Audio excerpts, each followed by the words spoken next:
अस्सलाम वालेकुम स्टूडेंट्स।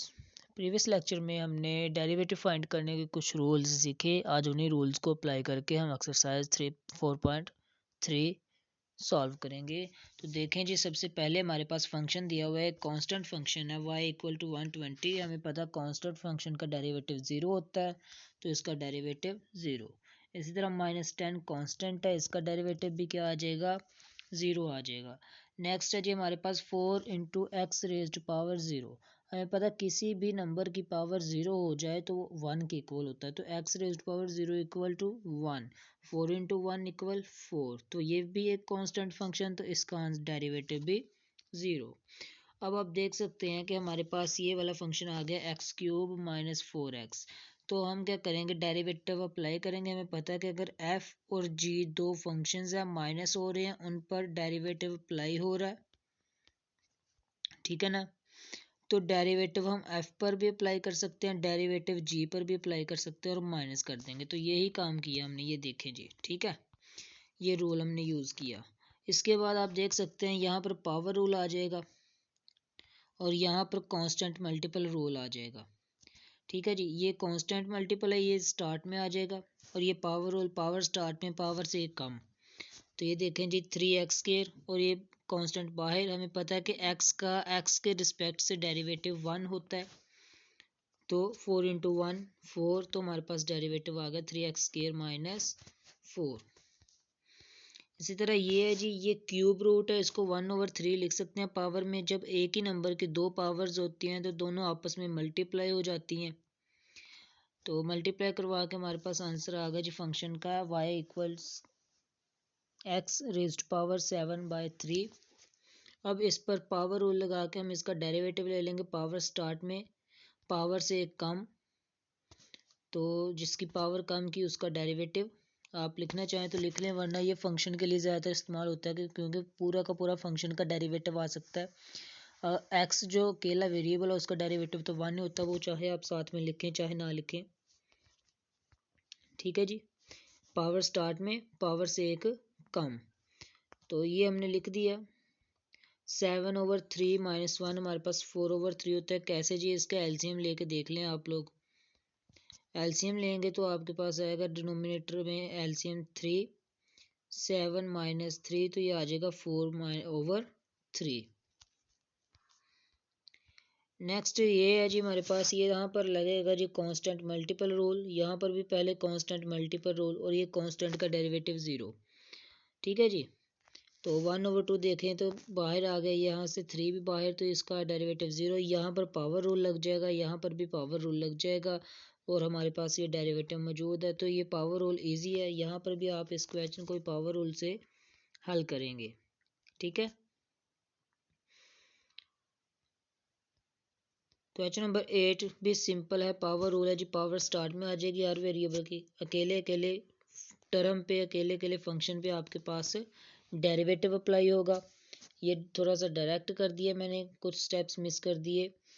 यहाँ से देखें जी, 4 का जो पावर है x⁻⁴, वो पावर स्टार्ट में आ गई, पावर से एक लेस। इसी तरह ये जो 2 वैसे था कांस्टेंट मल्टीपल, 3 स्टार्ट में आ गया पावर वाला, और पावर से एक कम कर दिया, ये स्केयर आ गया। और ये 2 पावर वाला स्टार्ट में आ गया, और 2 से कम करके x⁻1 आ गए। तो अब आप लोग देख सकते हैं 2 × 3 हमारे पास क्या आ जाएगा, 6। तो ये डेरिवेटिव आ गया। अब यहाँ पर आप लोग इनको मल्टीप्लाई करवा सकते हैं, बाद में पावर रूल अप्लाई करवा दें, या इधर ही आप प्रोडक्ट रूल अप्लाई करवा दें। दोनों तरीक़ों से आंसर क्या होगा, सेम होगा। तो हम प्रोडक्ट रूल अप्लाई करवाते हैं। पहला फंक्शन वैसे का वैसा, दूसरे फंक्शन का डेरिवेटिव प्लस दूसरा फंक्शन वैसा ही और पहले फंक्शन का डेरिवेटिव, ठीक है जी। तो अब ये जो आपने डेरिवेटिव्स फाइंड करने हैं वो सिंपली पावर रूल अप्लाई करवा के डेरिवेटिव्स फाइंड कर लें, इनको आपस में मल्टीप्लाई करवा दें, और अगर कुछ कैंसिलेशन होता है, जमा माइनस होता है, तो उनको आप जमा कर लें। ये देखें जी, इससे नेक्स्ट भी आप कर सकते हैं। 3⁻⁴ हो जाएगा, 3 × x⁻⁴, और ये 2 × x⁻⁴ 5 हो जाएंगे। तो इससे ये नेक्स्ट भी सॉल्व हो सकता है, आप करें, ठीक है जी।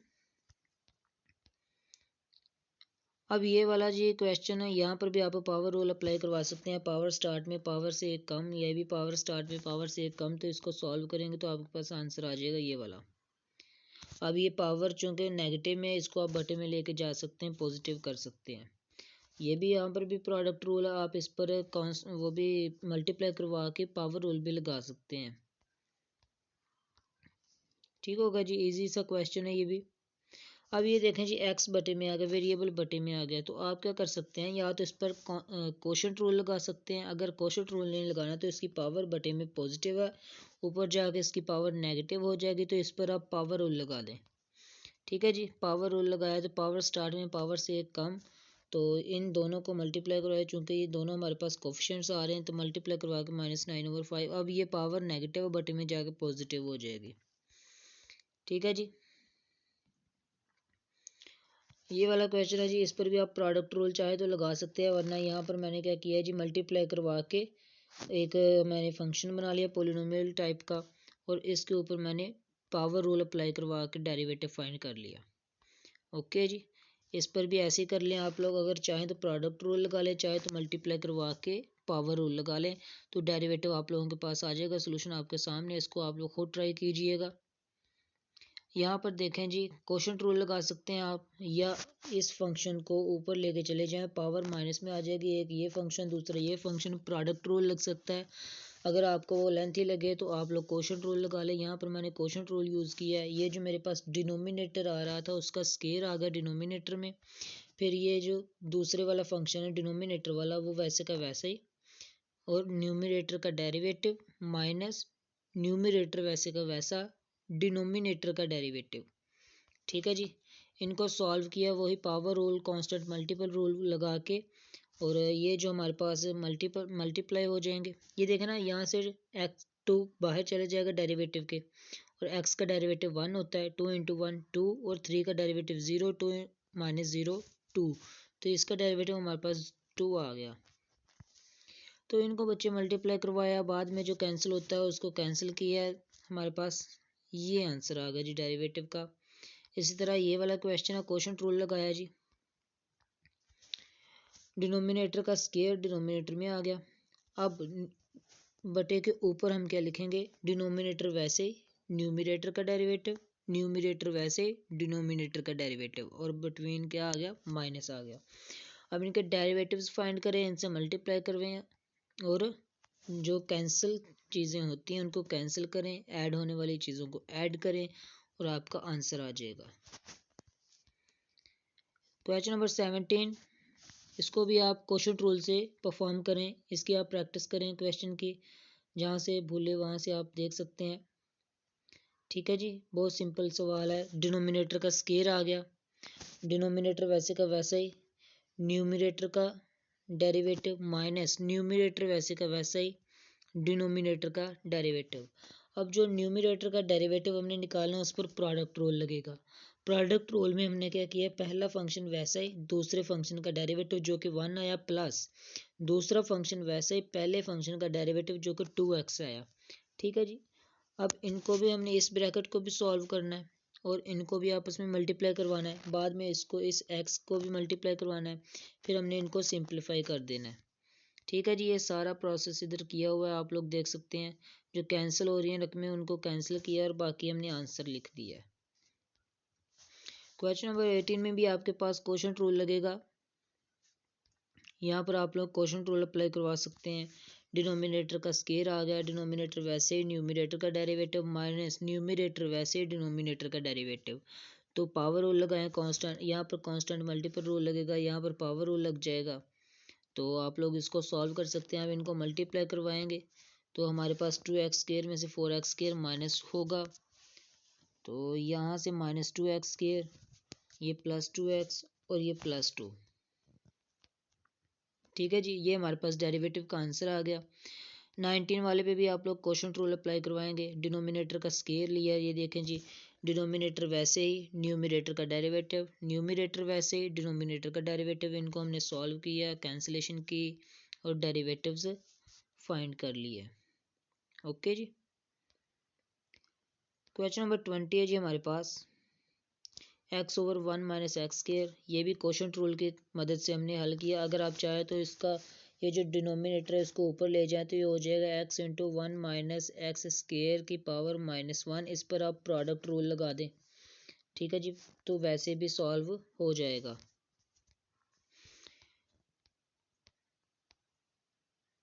क्वेश्चन नंबर 21 में आप लोग देखें जी, कहता है कि आपने डेरिवेटिव फाइंड करना और फिर उस डेरिवेटिव में एक्स की जगह पर 1 पुट करके उसकी वैल्यू फाइंड करनी है। और थर्ड स्टेप है कि आपने एक्स की वो वैल्यू फाइंड करनी है जिसके लिए डेरिवेटिव ज़ीरो हो जाएगा। अच्छा, डेरिवेटिव के ज़ीरो होने से क्या मतलब है?